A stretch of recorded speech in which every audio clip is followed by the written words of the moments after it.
ज्योति मल्होत्रा मतलब हिसार की यूट्यूबर जो कि दिल्ली में रहती थी। एंड डेफिनेटली ये वीडियो बनाते हुए मुझे बहुत शर्म आ रही है कि मैं आज एक ऐसे टॉपिक पे बात करने जा रहा हूँ जहाँ पे डेफिनेटली हम नहीं करना चाहते हैं, क्योंकि एक ब्लॉगर के लिए, एक यूट्यूबर के लिए या एक कंटेंट क्रिएटर के लिए आई डोंट थिंक कि ये सारी चीज़ें शोभा देता है। मैं आपको ये चीज़ें इसलिए बता रहा हूँ क्योंकि आपको भी जानना ज़रूरी है कि आज हमारे देश के जो ये हालात हैं या जो देश में चल रहा है, वो कहीं ना कहीं ये सारी चीज़ें जो देश की अंदरूनी कुछ लोग हैं ना, उन्हीं की वजह से होता है। एंड डेफिनेटली हम उस चीज़ पे फोकस नहीं करते हैं, बट हाँ, अब हमें फोकस करने की बहुत ज़्यादा ज़रूरत है। तो ज्योति मल्होत्रा जो एक यूट्यूबर थी, हिसार हरियाणा की दिल्ली में रहती थी। एंड डेफिनेटली उनके ब्लॉग्स वगैरह में आप देखोगे तो आपको पाकिस्तान के ही सिर्फ चर्चे दिखेंगे। एंड वहाँ पे कुछ ऐसी स्टोरीज़, कुछ ऐसे इंस्टाग्राम के पोस्ट, वो सारी कहीं ना कहीं चीज़ें बयां करती हैं कि वो हिंदुस्तान से कम और पाकिस्तान से ज़्यादा ही प्यार था उनको।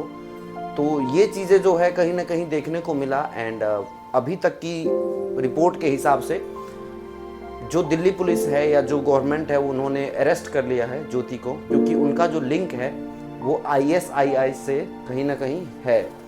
तो ये चीज़ें कैसे स्टार्ट हुआ ये मैं आपको डेफिनेटली बताऊंगा।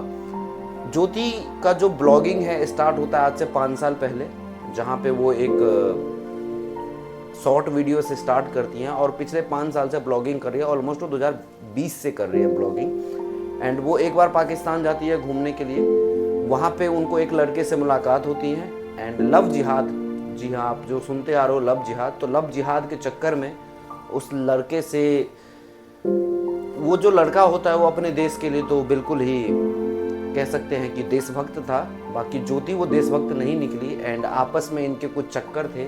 बाद में पता चला कि वो लड़का कहीं ना कहीं देश को लेकर समर्पित था, पाकिस्तान को लेकर, जो कि हमें भी पता है और आपको भी पता है कि पाकिस्तान किस घिनौनी हरकतों से काम करवाता है, किस घिनौनी हरकतों को अंजाम देता है ना। डेफिनेटली ये काफ़ी सारी डिसअपॉइंटिंग है, बिकॉज ज्योति की जो लिंक है ISI से है।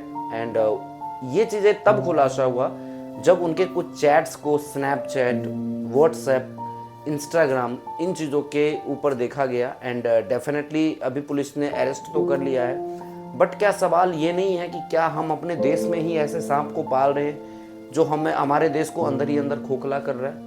क्या इन चीज़ों पे बात करने की ज़रूरत नहीं है कि ज्योति जैसे लोगों को की क्या हालत होनी चाहिए? बिकॉज हम जब लड़ने जाते हैं ना देश की सरहदों पे, तो हमारी कोशिश होती है कि हम दुश्मनों को छोड़े नहीं, उनको मार के आए।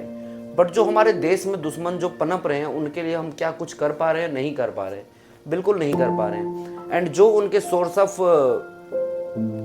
कॉन्टैक्ट थे, जहाँ पे वो बात कर रहे थे, चाहे वो सोशल मीडिया के थ्रू थे, वो कैसे थे, वो उसका पता लगाना बहुत मुश्किल था, क्योंकि फ़ोन से कनेक्ट नहीं था, फ़ोन से डिफरेंट तरीके से कनेक्ट करती थी। एंड काफ़ी ज़्यादा डिसअपॉइंटिंग है कि एक लड़की होके इन सारी चीज़ों को अंजाम देना। और मैं आपको एक और चीज़ बता दूं कि इसमें सिर्फ ज्योति नहीं थी, ज्योति के साथ 4 से 5 और लोगों को भी गिरफ्तार किया गया है।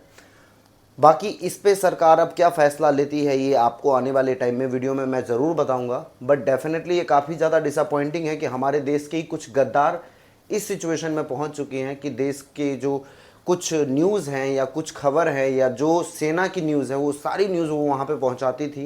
एंड आई डोंट थिंक कि ये सारी चीज़ें अभी निकल के आती अगर पुलिस को ये चीज़ों का पता नहीं चलता तो डेफिनेटली यहाँ से अब हमें भी सतर्क रहना है कि इन जैसे लोगों को हम कभी सपोर्ट ना करें। एंड डेफिनेटली गवर्नमेंट इस पर कड़ी से कड़ी एक्शन ले।